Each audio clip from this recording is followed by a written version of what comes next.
দুঃখ এমন এক অনুভূতি যেটা আমরা চাই বা না চাই, আমাদের জীবনে এটা অবশ্যই আসবে।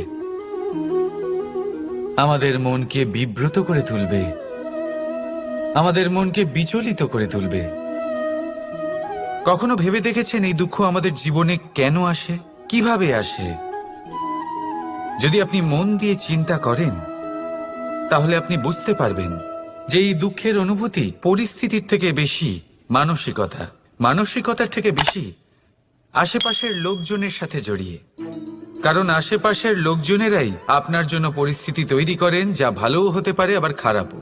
আপনার আশেপাশের লোকজনেরাই আপনার মানসিকতাকে প্রভাবিত করে, হয় তাকে ভালো করে অথবা খারাপ করে।